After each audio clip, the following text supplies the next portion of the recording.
ನಾನೇ 5 ವರ್ಷ ಮುಖ್ಯಮಂತ್ರಿಯಾಗಿ ಅಧಿಕಾರ ನಡೆಸುತ್ತೇನೆ ಅಂತ ಸಿಎಂ ಸಿದ್ದರಾಮಯ್ಯ ಸ್ಪಷ್ಟಪಡಿಸಿದ್ದಾರೆ. ನನಗೆ ಶಾಸಕರ ಬೆಂಬಲವಿದೆ, ಡಿಕೆಶಿ ಅವರಿಗೆ ಹೆಚ್ಚಿನ ಶಾಸಕರ ಬಲವಿಲ್ಲ ಅಂತ ಹೇಳುವ ಮೂಲಕ ಹೈಕಮಾಂಡ್ ನಾಯಕರಿಗೂ ಖಡಕ್ ಸಂದೇಶವನ್ನ ರವಾನಿಸಿದ್ದಾರೆ. ಈ ಹೇಳಿಕೆಯ ಬೆನ್ನಲ್ಲೇ ಡಿಕೆ ಶಿವಕುಮಾರ್ ಈ ಅವಧಿಯಲ್ಲೇ ಸಿಎಂ ಆಗ್ತಾರೆ ಅಂತ ನೊಣವಿನಕೆರೆ ಸ್ವಾಮೀಜಿ ಭವಿಷ್ಯವನ್ನ ನುಡಿದಿದ್ದಾರೆ. ದಾವಣಗೆರೆಯಲ್ಲಿ ನೊಣವಿನಕೆರೆ ಕಾಡು ಸಿದ್ದೇಶ್ವರ ಮಠದ ಶಿವಯೋಗೀಶ್ವರ ಶ್ರೀ ಮಾತನಾಡಿದ್ದಾರೆ. ರೈತರು ಹಾಗೂ ಜನರ ಸಂಕಲ್ಪದ ಮೇರೆಗೆ ಡಿಕೆ ಶಿವಕುಮಾರ್ ಅಧಿಕಾರವನ್ನ ಸ್ವೀಕಾರ ಮಾಡುತ್ತಾರೆ. ರಾಜ್ಯ ಸರ್ಕಾರದ ಕೆಲಸದಲ್ಲಿಯೂ ಅವರು ಮುಂದೆ ಇದ್ದಾರೆ. ಅವರ ಹೋರಾಟಕ್ಕೆ ಸಾಕ್ಷಿಯಾಗಿದ್ದೀರಿ ಎಂದು ತಿಳಿಸಿದ್ದಾರೆ.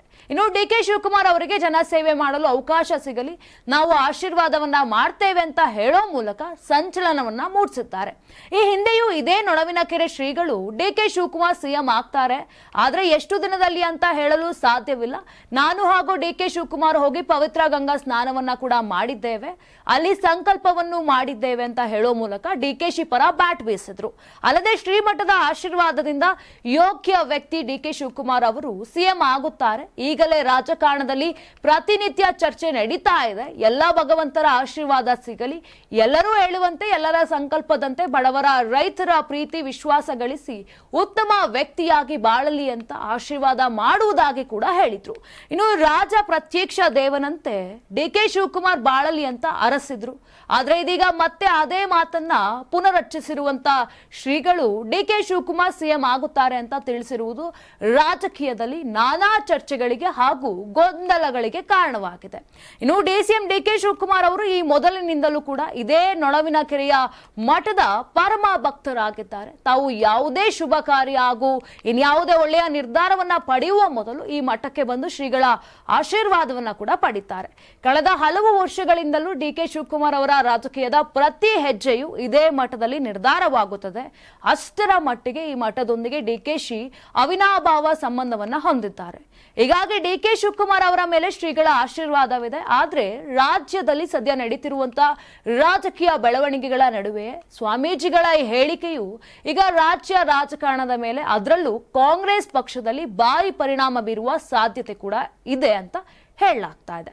ಇನ್ನು ನಾಯಕತ್ವ ಬದಲಾವಣೆಯ ಕುರಿತು ಇದುವರೆಗೂ ಕೂಡ ರಾಜ್ಯದಲ್ಲಿಯೇ ಹೇಳಿಕೆಗಳು ಹೊರಬರ್ತಿವೆ. ಶಾಸಕರು ಹಾಗೂ ಸಚಿವರ ನಡುವೆ ಈ ಬಗ್ಗೆ ಸಾಕಷ್ಟು ಭಿನ್ನಾಭಿಪ್ರಾಯಗಳಿವೆ. ಆದ್ರೆ ಪವರ್ ಶೇರಿಂಗ್ ವಿಚಾರದಲ್ಲಿ ಇದುವರೆಗೂ ದಿಲ್ಲಿ ನಾಯಕರು ತುಟಿ ಬಿಚ್ಚಿಲ್ಲ. ಇವರು ಮುಂದಿನ ಸಿಎಂ ಆಗ್ತಾರೆ ಅಥವಾ ಸಿದ್ದರಾಮಯ್ಯ ಅವರೇ ಅವಧಿ ಪೂರ್ಣಗೊಳಿಸ್ತಾರೆ ಎಂಬ ಒಂದು ಬಗ್ಗೆಯೂ ಯಾವುದೇ ಒಂದು ಸ್ಪಷ್ಟ ನಿಲುವಿಗೂ ಕೂಡ ಬಂದಿಲ್ಲ. ಆದರೆ ರಾಜ್ಯ ಕಾಂಗ್ರೆಸ್ ಪಾಳೆಯದಲ್ಲಿನ ರಾಜಕೀಯ ಬೆಳವಣಿಗೆಗಳು ಮಾತ್ರ ನಿಲ್ಲುವಂತೆ ಕಾಣ್ತಿಲ್ಲ. ಇಷ್ಟು ದಿನಗಳ ಕಾಲ ರಾಜ್ಯದಲ್ಲಿ ನಡೀತಿದ್ದಂತ ಕುರ್ಚಿ ಕಲಹ ರಾಷ್ಟ್ರ ರಾಜಧಾನಿ ದೆಹಲಿಗೆ ಶಿಫ್ಟ್ ಆಗಿವೆ. ಅಲ್ಲಿಯೂ ಸಿದ್ದರಾಮಯ್ಯ ನಾನೇ 5 ವರ್ಷ ಸಿಎಂ ಅಂತ ಹೇಳಿರುವುದನ್ನ ಹೈಕಮಾಂಡ್ ಯಾವ ರೀತಿಯಾಗಿ ನೋಡುತ್ತದೆ ಅನ್ನೋದನ್ನ ಕಾದು ನೋಡ್ಬೇಕಿದೆ.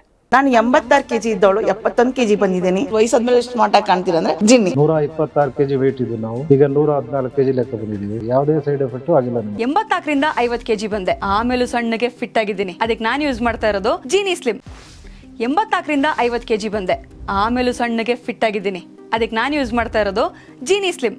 ಸಣ್ಣ ಆಗಕ್ಕೆ ಜೀನಿ ಸ್ಲಿಮ್ ಯೂಸ್ ಮಾಡದೆ ಹೆಲ್ದಿನೂ ಅದೇ. ನೀವು ಸಣ್ಣ ಆಗ್ಬೇಕಾ, ಹೆಲ್ದಿ ಆಗ್ಬೇಕಾ? ಹಾಗಿದ್ರೆ ಜೀನಿ ಸ್ಲಿಮ್ ಯೂಸ್ ಮಾಡಿ.